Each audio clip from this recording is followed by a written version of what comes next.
Hey, this is Keith Coogan, Brad from Adventures of Babysitting, Kenny from Don't Tell Mom, The Babysitter's Dead. You're listening to Reliving My Youth with Noel Fogelman, and dishes are done, man.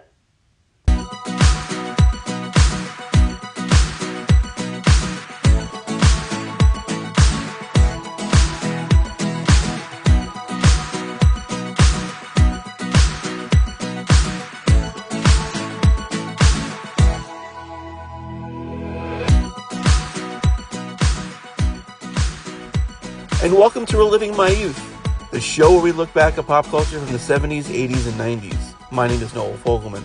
And that's right, this week's guest is the one and only Keith Coogan. I mean, how can you have a podcast that features stuff from the 80s and 90s without having Keith Coogan on?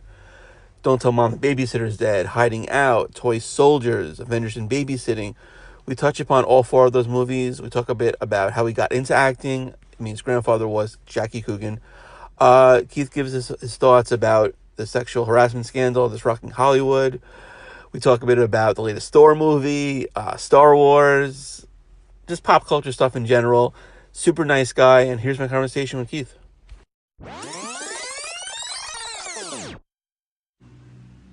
And helping me relive my youth today is Keith Coogan. Keith, thank you so much for joining me. It's such a pleasure to be here. Thanks for having me on. Really appreciate it. Yeah, so let's go way back. With your family in the business, did you have a choice to become an actor, or is this something that you really wanted to do? It was something I really wanted to do, and as a matter of fact, had no idea really that my grandfather was in the business or anything. My mom had moved away outside of LA, and I didn't. I was about 4 years old, and really wanted to be on TV. And my mom said, "Okay, well, you have to start with commercials, and then work your way up through, episodic." And I don't want to do all that. So about 6-9 months later, something like that, she had friends over, and I jumped into the living room and said, "Okay, I'm ready to, do commercials, whatever it takes to work up through it."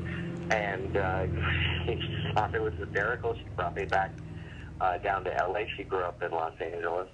And I got an agent and got right out. And McDonald's commercials were some of the first jobs I had. And then just did tons of TV commercials, and then moved into getting on TV shows. And I did a bunch of great guest episodes, and kind of off to a flying start from there. Yeah, like the Waltons, 8 is Enough. Actually, the first time I think I remember seeing you was, I think, on Fantasy Island. Was that the first time I saw you? Yeah, a long time ago. And that was always a great show to watch, too. Then Little House on the Prairie. My wife's a big fan of that show. I remember seeing you on there as well. And then, what was your, one of your all-time favorite, guest starring appearances? Oh, Knight Rider without nice. a doubt. Yeah. I was excited the show was coming out. And I think I was on the third episode, so it hadn't even aired yet. And I was shooting and sitting in kit and the whole deal. And David Hasselhoff was so fun to work with. He was like another kid on the set. That's great. I heard Kit was a real asshole. No, I'm kidding. Sorry, diva, total diva. Yeah, that's what it seemed like, yeah. Then, Silver Spoons and all those other shows that, from the 80s. Yeah, it's a lot of good shows. But your first, I guess, motion picture role, was that Adventures of Babysitting? Yep. Yeah. Yep. That was my feature film debut. And, special thanks to Chris Columbus, who thought I'd be a great Brad, and thanks to Disney, and I worked with Disney before on a TV series, and also as the Fox and the Hound. But it just was voiceover work in our family that didn't really count because it wasn't on screen. So Adventures and Babysitting, and I got it when I was 16. I turned 17 in the middle of filming.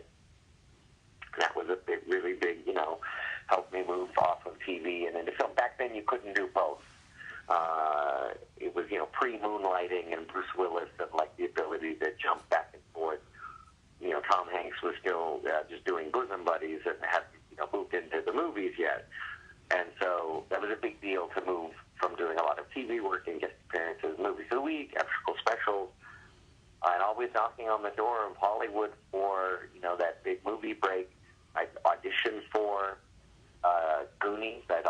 auditioned for Gremlins, auditioned for E.T., Stand By Me, A Christmas Story. You know, the list goes on, and then The Adventures of Babysitting was the part that was right for me. How was that audition like? Was that like pretty much like just a cattle call? It was a lot of auditions to get up to even doing rounds of screen tests with, other actors and actresses in town for all the four main roles, Brad, Sarah, Daryl, and Chris. And it was tough. It was out in Burbank, in a small little insert stage, and they, by the final screen test had they were testing the cameras too, so they had the cameras out, we're filming it with Panavisions. It was a really big deal, and it just a lot of competition, and I was very happy to get it. Yeah, definitely. But you also auditioned for the role of Daryl, correct? Yes, they had a switch during auditions. They said, well, and by this time, me and Anthony, they'd paired people off, and we're looking for screen chemistry. Then me and Anthony had already read, this is Anthony Rapp, who played Daryl Coopersmith. We'd already read for me for Brad and him for Daryl, and they had us switch out. And it was fun to see, the part you were reading up for done in front of you, and it kind of puts you on the spot. It helps to understand the other part, and I was very happy when we were able to switch back. I felt comfortable as Brad. Yeah, the casting was perfect for both roles. Totally. Have you seen Anthony on a Star Trek Discovery yet?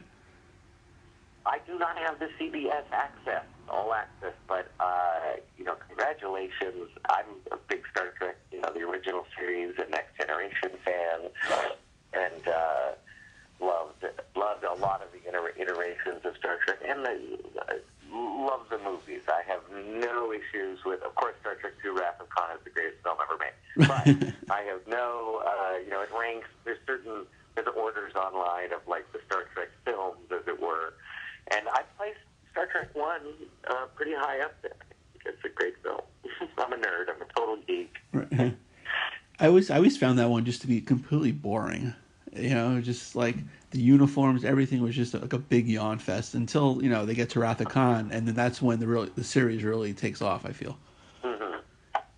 That's like a pirate yarn on the high seas. Yeah, totally. But yeah, if you get a chance to check out Discovery, Anthony does a fabulous job. I was a little skeptical about him being cast in that role, but he does a great job on there, and everyone else on that show is really, really good.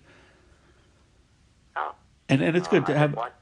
And it's good because I watch Orville. I have that channel, and I just love that. I think Scott Grimes is the funniest thing on that show, and I would love to see Anthony. Hey, CBS All Access, give me a pass. Yeah, that's it. Yeah, exactly. And it's always good to see a Star Trek TV show when you can do a little bit of cursing in it, so it's kind of funny. That's cool. Yeah. So yeah, back to Adventures. I'm sure, like every teenage boy, you had a crush off stage on Elisabeth Shue. I would imagine that you probably used that into the role in the movie. Yeah, there was no acting involved. Whether I'm playing like I'm crushing on her or I'm super jealous because, some frat guy is going to come and rescue the day.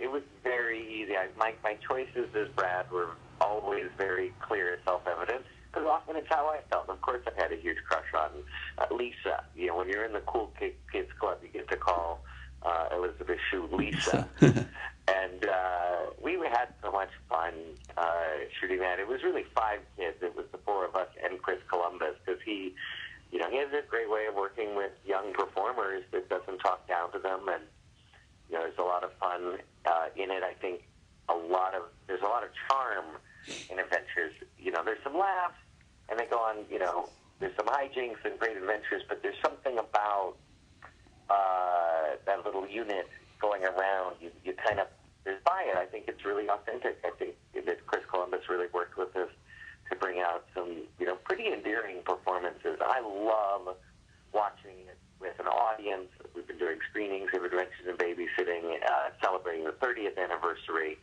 this year of its release, and it's so fun to watch audiences, cheer us on through the night. We did that opening night too. We were around in a limousine with Chris Columbus and Elisabeth Shue and Anthony Rupp. We all went and would peek in the movie theaters to watch how the blues scene played, or to watch the ending with them. That was good fun. Speaking of the blues scene, can you talk a little bit about filming it? Well, it was a 3-day process. So on Sunday, we recorded the song in Chicago at a legendary, recording studio, and with Albert Collins and the Icebreakers and the cast. And then by the next day, they had a 10-minute mix, so they could play it as playback on set. And so for Monday and Tuesday, we shot at Fitzgerald's bar, which was in The Color of Money. It was where Tom Cruise got the Malabushka from Paul Newman. Just not as many pool tables for the blues club scene. Obviously, they had brought out the crowd for it, and for 2 days we just shot the blues bar scene with multiple cameras. At one point I counted 3 Panavision cameras out, dolly track set along the back. And we just kept doing the whole scene over and over and over and over again. And so they're able to cut into a really fun sequence. And I love the back and forth between the crowd. They were all very game to play our little scene out. And it's, overall, I think it's charming is one of the words that comes to mind. It's cute. And I always wonder how the bad guys got out of the bar, if they had to go sing the blues or not. Yeah, exactly. Was there any ad-libbing in that scene? Was there any ad-libbing? Yeah. Oh, it was during the rehearsal process that we would ad-lib. And so many great lines, came out of us kind of working and playing. We put it up. We put all the major scenes up on its feet and acted out as a play. And we had Calvin Levels was there, who played Joe Gitt. And because we have a lot of dialogue scenes with Joe Gitt and getting us, off of the road and into the chop shop. And then he figures in the plot later with the bad guys. So one of the best lines was, could you drop us off at a mall, maybe? And Calvin Levels came back with, a mall? Where do you think we have? Boise, Idaho? And that was all just kind of from playing. So many great lines did come out of improv. But not on the set. Typically, especially with Chris Columbus, who was really inspired by Steven Spielberg, having written Goonies and Gremlins and Young Sherlock Holmes for Spielberg. He had a handle on that kind of it's a roller coaster for when you're doing a movie like that. And so it's tough to be improving in that. So it's good that we had rehearsal. It's rare that you get it, but we had 2 full weeks of rehearsal. And the rewriting was going on the whole time, too. Yeah, that's great. So how does Joe Cola factor into the movie? So for the L train sequence, when the gang is threatening the babysitter, and Anthony Rapp says, "You should go say something to that guy," and I jump up in front of the gang to try to stop and get stabbed in the foot. I drank 2 full Joe Colas before that scene. And I was jacked. Yeah, exactly. The adrenaline just pumping through, the adrenaline would be. We were tired. It was probably 3 o'clock in the morning in the middle of Chicago, really going around the loop over and over and over again. They just ran the train. We had our own train. And no stops until we get all the shots we needed. So that was 2 cameras usually on, one shooting a wide shot and one shooting kind of a close-up. Yeah. And we even had trouble with one of the cameras, a little soft focus. They had to go reshoot an angle. And we got to the subway station late at night after doing other scenes. And we had time to go to the pickup shot. And the subway station was locked. Hey. But we just needed to get up and get into the thing. So we had somebody at the crew that knew how to pick locks, and somehow we got in where we needed to go. We met up with the MTA. Everything was fine. I just loved that we kind of had to break into the L train the actual L train station to get some of it done. Yeah. That's funny. Yeah, Joe Cola, the original energy drink. sure was. Yeah. All the sugar and twice the caffeine. Yeah, absolutely, absolutely. So I like Bradley Whitford. That was like his first role as being pretty much a prick. I think he definitely refined it in Billy Madison, but he played that role pretty well in Adventures of Babysitting. Yeah, he did, and he really sunk his teeth into it. He'd be like, "Is this too much?" Or is this okay if I do this? Or like lick my lips here? Or and we all loved it. The slimier he was, the more hysterical we thought it was on set. Yeah, that was great. So then we move on a little bit to which I think is probably your most underrated movie, Hiding Out, which I absolutely love. Yeah, Rolla Patrick. Could that movie be made now, you think? Could be made now. Sure. I think there's a number of actors that could pull the running off to, high school, and that could play the older, younger, that have baby faces. Absolutely. Yeah, I mean, I guess looking at, 21 Jump Street pretty much, nailed that a little bit. Yes. No, totally. And John Cryer was just, amazing. He did put that movie together, found the material, and got it produced, and starred in it. And yeah, I think it's a weird blend of thriller and comedy, and not a lot of films had done that up to that point. But it kind of worked. It could have been a total mess, but it focuses in the end. I think that it's funny as all get out. I had fun doing it. We were off in Wilmington, North Carolina, same stages and locations as Blue Velvet and Dream a Little Dream, and as a little Hollywood out on the East Coast. And the whole age difference between Annabelle Gish's character and John Cryer's character, and you even have a funny little line in there about statutory rape. Well, and that's a good thing that I think that his character handles it great, and doesn't want to move forward. It doesn't ever feel inappropriate while it's happening. It's something you think about later. Wait a second, the ages, that doesn't seem right, and it's not, and he knows, and that's why the character does the right thing. But I think it's supposed to be awkward for him. That's part of the writing. Would that scene be written again today? Probably not. I think there's definitely some sensitivity, but you know what? The fact that there is workplace harassment, sexual harassment, or sexual assault, does that mean that they can never make a movie about such topics again? Of course they can, as long as we know who the good guys are and the bad guys are. So I don't think it's a taboo topic. I think it's actually the time has opened, that the door has opened to be able to confront it and take a little closer look at kind of how people have believed or allowed Hollywood to be.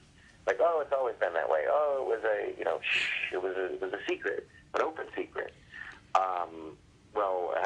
Things have changed dramatically in the last, month or two. And Hollywood's taken a good hard look at itself. But also Hollywood's been very proactive in trying to speak and represent all voices. And that, all movies, of course, have bad guys that say and do terrible things. But they've also been making sure the good guys represent the audiences that are watching them.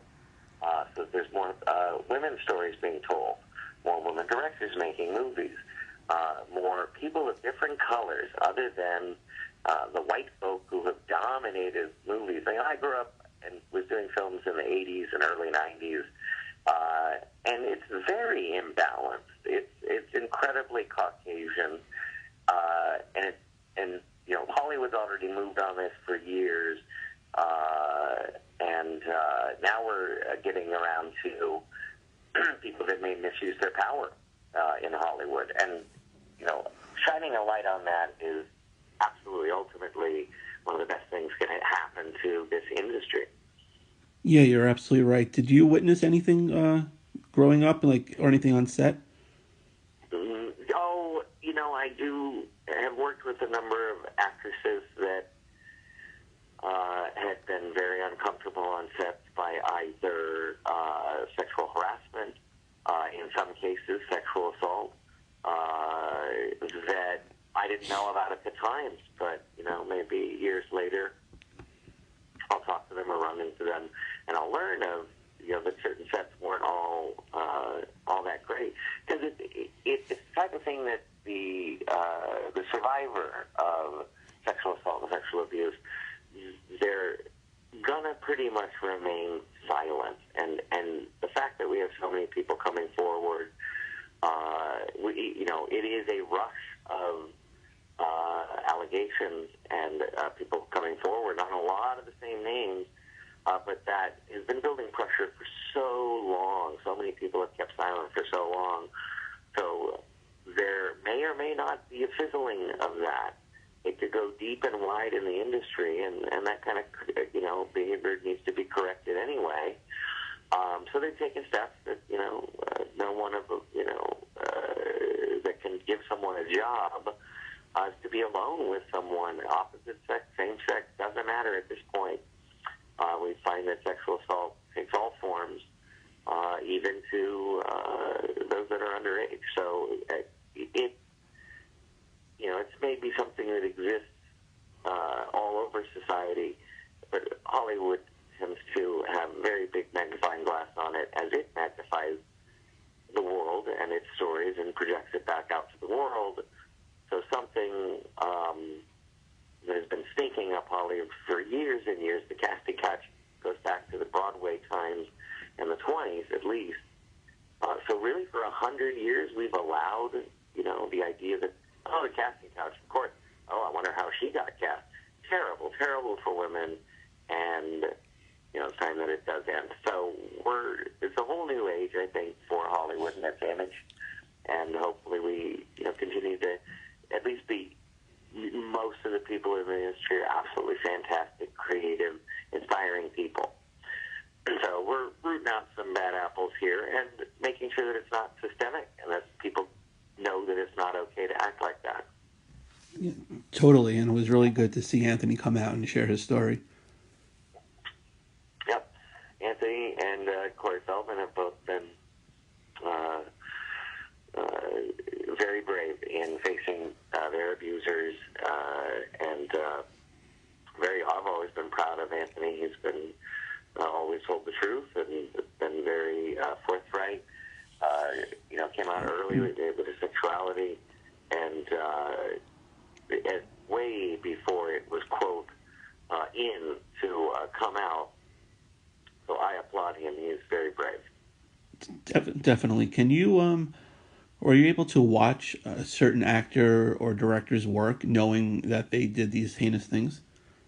I think people have been watching Woody Allen and Bill Cosby, and there's other people that have been alleged, like Michael Jackson. I think people can sometimes they can separate the work from the man or from the woman, and there's other times it could be something that's way too fresh. It may take a while before people can palate even staring at people's faces, knowing all the stories that they've heard. And, we're the worst you can possibly think of. And I think a lot of people in Hollywood, they're just totally jaded. They're like, yeah, I figured. What do you mean you figured? How could you imagine, like, oh, yeah, that's no big deal. Not no big deal going to happen, but, oh, yeah, I figured something like that happened. The people aren't rushing out there or proactively trying to prevent people from acting in that manner. It's mind-boggling. But it's a seductive industry, and a lot of people that, aren't savvy about it, they are the ones that, fall victim more often than not to that kind of thing. Yeah, and I think, unlike, say, like a Mel Gibson, where it was more words and now he's making his way back into movies, as and directing, I think this will stick with, certain actors and directors for pretty much the rest of their careers, if they even have anything left. That's true. Although Mel is starring in Daddy's Home too. Yep. And he's a great filmmaker. I think that there at the time that Mel was having some troubles, very public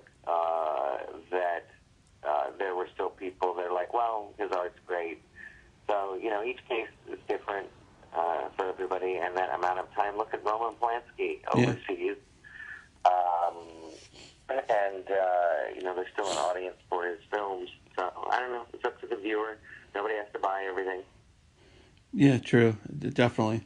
All right, so let's move on to also one of my favorite movies, Don't Tell Mom the Babysitter's Dead. You get another babysitting movie, and another strong female lead with Christina Applegate, first with Elisabeth Shue. Just talk a little bit about like both of those actresses and how like strong their performances were. They're amazing. Not only are they comic geniuses, but they can also hold down a dramatic moment. They can be the lead in the picture the entire show, resting on their shoulders, and they both handled it with aplomb. Absolute professionals, and it's a good formula. Get a good, strong, beautiful, young leading woman, and make Keith Coogan the pining crush or brother, and there you go. And throw Babysitter in the title, and you're all good. Yeah, exactly. That must have seemed like a fun movie to shoot. It was summer camp for adults. Right. That's great. Was that the only role you auditioned for? No, I auditioned for Brian, the clown dog boy. Oh, okay. To Josh Charles. Brian, Josh Charles, and I, of course, really loved the Kenny role, but my agents thought I was a bit too old for that. I was about 19, I think. Yeah, 19. And I said, no, he's 15, and I went and got a wig and took a skull vest and ripped jeans, and after reading for Brian, the clown dog boy, I asked the cast director, may I come in and show you something else? She said, sure, that's fine. I went and I changed into my wig and basically kicked in the door in character as Kenny. Who's in charge? And kind of blacked out. A lot of auditions all completely blacked out. I have no idea. I've gone into character and I can't really remember what I did. And finished, and they said, great. And she said, okay, go ahead and take off your wig.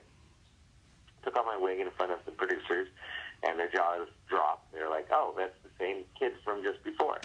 And I booked it. I got the part. It was an amazing leap of faith for them because I had to have wigs made. I had to have 2 custom built wigs, take the life cast and do handmade wigs and sweat through them with, the glue and the leather jackets, and it's the hottest summer in LA. And we're shooting up in Valencia, which is very, very hot. And the whole house that we were shooting in would be unbearably hot. Couldn't really run the air conditioners because of the sound. Right. And it was a long thing with the Adventure Babysitter, about a 3-month shoot. And Christina did this between seasons of Married with Children. On her summer hiatus, she came off and did Don't Tell Mom the Babysitter's Dead. And then that also had a great ad campaign. Adventures of Babysitting had a tremendous ad campaign. People were aware of it. They went out. It was released in the summer. Same with Don't Tell Mom the Babysitter's Dead. They had contests, and when it came to VHS, it had huge cardboard cutouts, 6 feet tall in the video store. So everyone was kind of aware of it. They ran a lot of TV ads for it, and it was it kept both have remained on cable too after airing. They had successful video runs, and I just love it. I love that I am the king of babysitter movies. Yeah, definitely. And they even wrote in the fact that you couldn't use the air conditioning when you had that line. It was like, got to keep it at an even 76 degrees. Oh, right, totally. Yeah. So between those two, which one do you get recognized on the street more?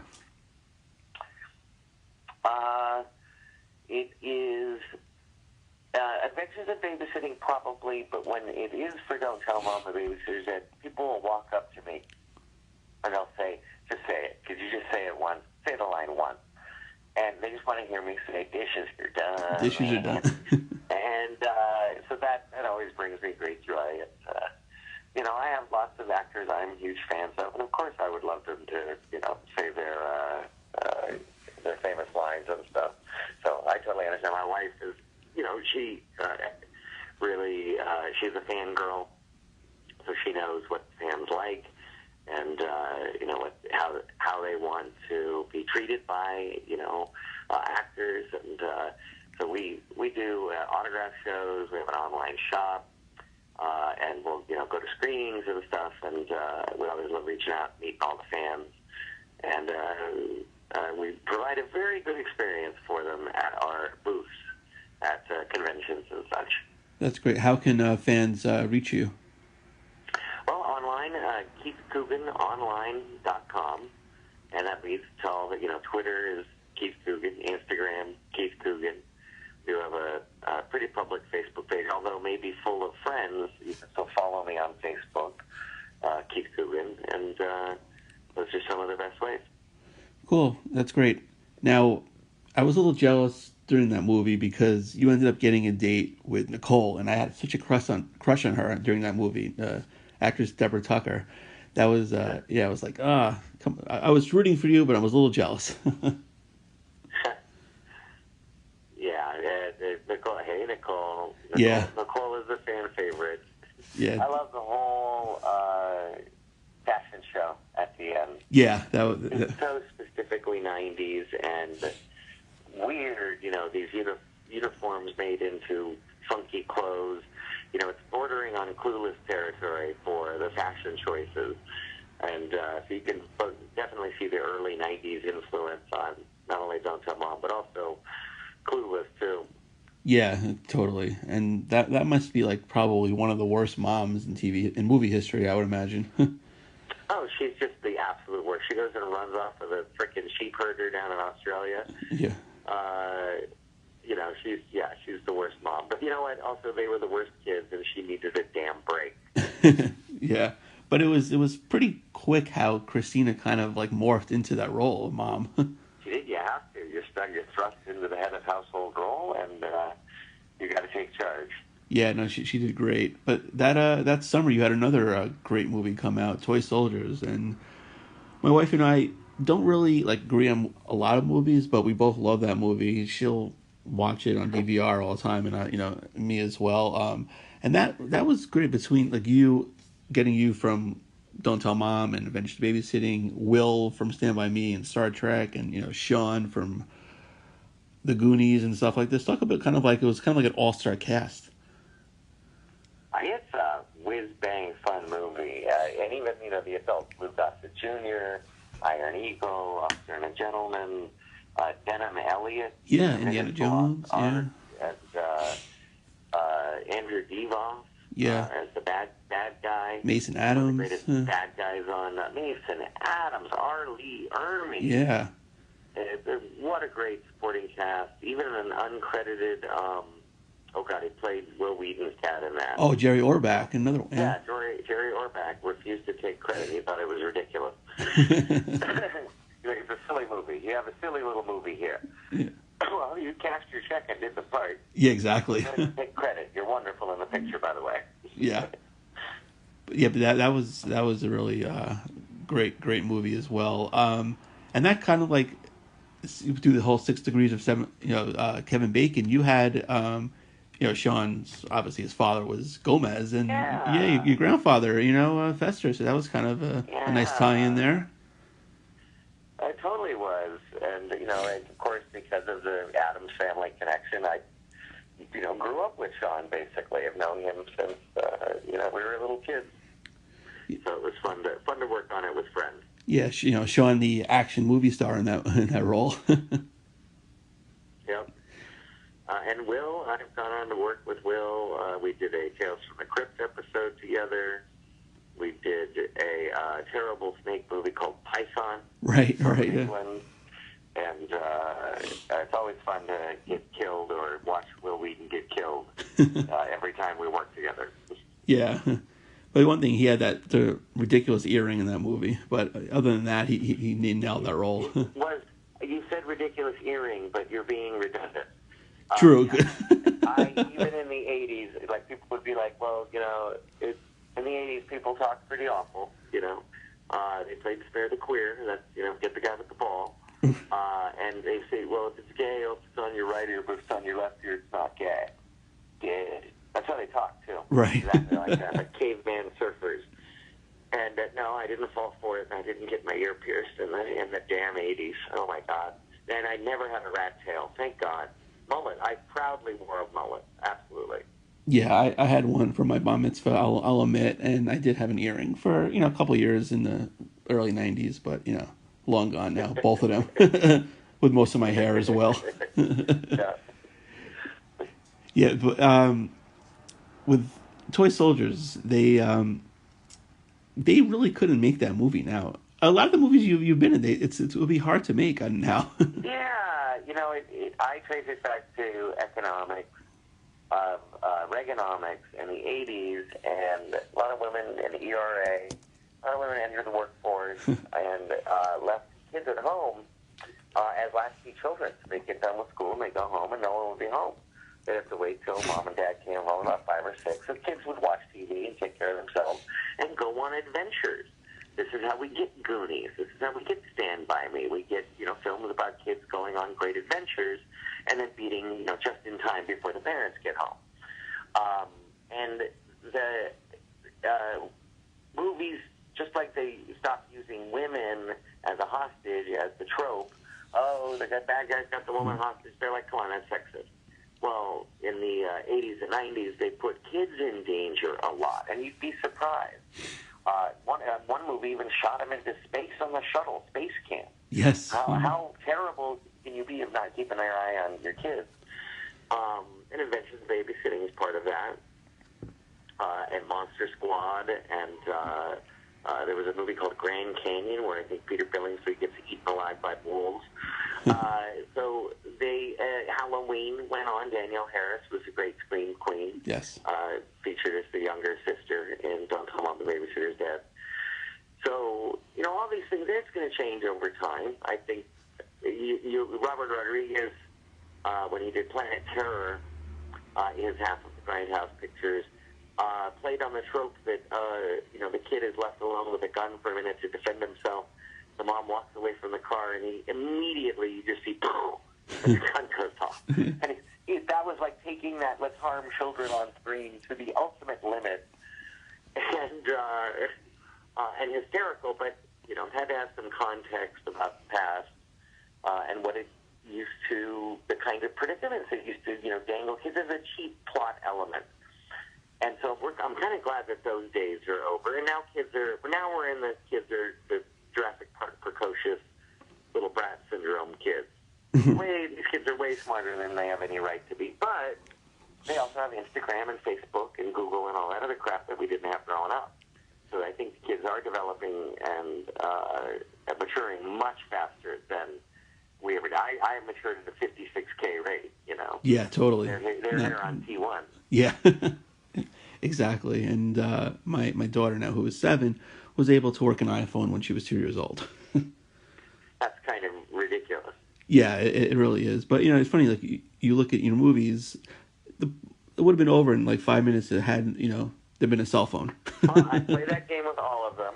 You can, it's fun. Yeah. So with Adventures of Babysitting, she forgot her purse. Right. So her cell phone would be in her purse.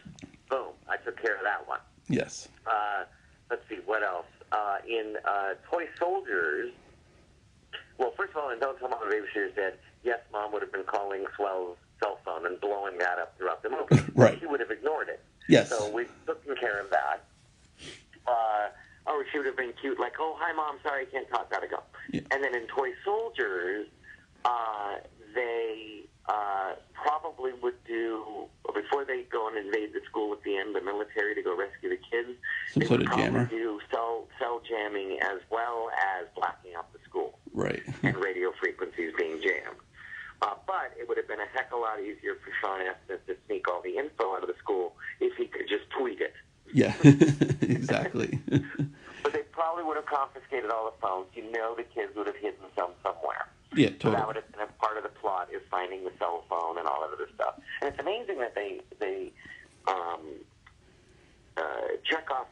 failed to fire Chekhov's gun.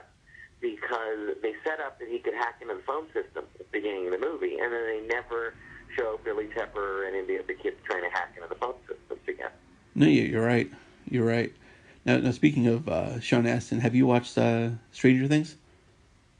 I've not seen season 2 yet. Okay, yeah. So don't tell me about the Radio Shack hero that Sean is. Yeah. Watch it. He's fabulous. That's all I'm gonna say. That's all I'm gonna say. Yeah. But yeah. Now speaking of some like other pop culture stuff, have you seen Thor yet? Yes, Ragnarok. Loved it. Fantastic. Highly recommended. 5 out of 5 would go again.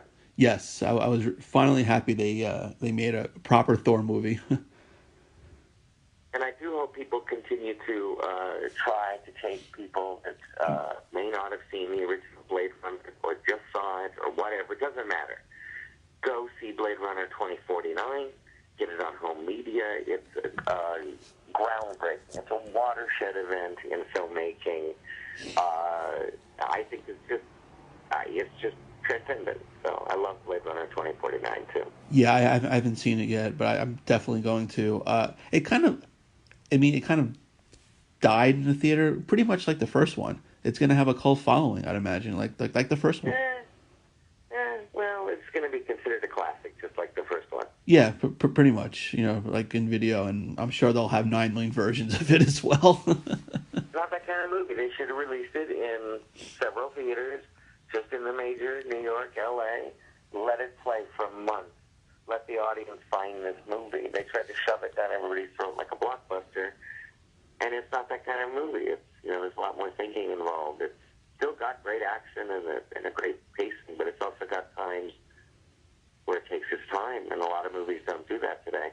Right, definitely. And another kids one, so to speak, on a Stranger Things level. Have you seen it yet? No, I'm a big fan of the books. Of course, saw the original telemovie. So yeah, it is on the list. Yeah, it was. Somebody swore that one of the 16 magazines, or one of the magazines they were reading in it, had either my name or one of my pictures in it. So I must see it just for narcissistic reasons. Definitely, I didn't notice that. I'll have to go back and watch it again. But yeah, it was really good, and it actually had one of the kids from Stranger Things in it as well. Cool. Yeah, and then now we're pretty much a month away from Last Jedi. How excited are you for that? Unbelievable. I think Rian Johnson is a genius filmmaker, and been a big fan since Brick. And yes, Looper. Yeah. Brick. I've been a big fan since Brick. Right. Looper, Okay. Not so much. Okay. But he knows why. Right. Yeah, and then they announced last week that he's going to be heading up a new trilogy after this. Shut up and take my money. Yeah, pretty much. And I love that he tweeted out. He's like, "Now I really, really hope you like Last Jedi." Yeah, totally. Yeah. Now, do you actually think there can be too much Star Wars? No, hush your mouth. Yeah. No, I'm just asking. I mean, I'll see it any day of the week. There could be Think Holiday Christmas Special. Oh, come on. That was awesome. That was awful. Oh, come on. Anytime you hear B. Arthur singing, I mean, come on. Yeah, some things should just not be, and Art Carney should have nothing to do with the Star Wars universe. Yeah, but, it gave us Boba Fett. Okay, it introduced us to Boba Fett, I'll give you that. Yeah, because, obviously, I think George Lucas burned every copy. I was able to find one on eBay about 10 years ago in VHS, so I have that. Of course, I don't have a VCR, but,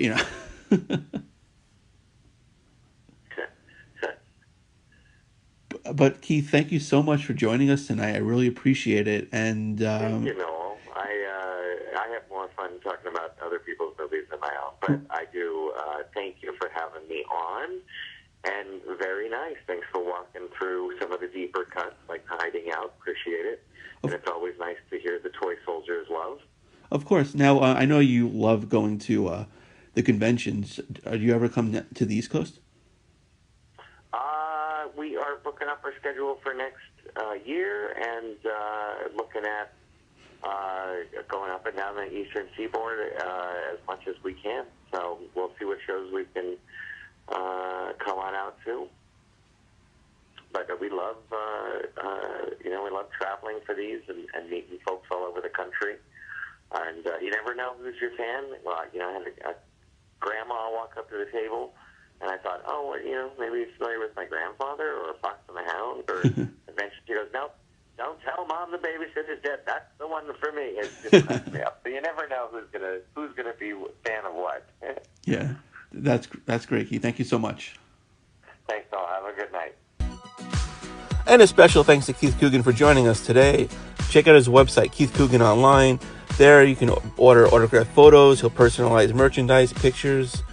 Check him out on Twitter at Keith Coogan. He's on Facebook. He's on every social media platform.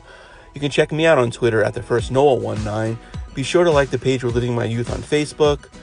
Rate and review the show on iTunes. Keep the reviews coming. A special thanks to everyone listening. I can't do it without you guys. And be on the lookout for another episode of Reliving My Youth real soon.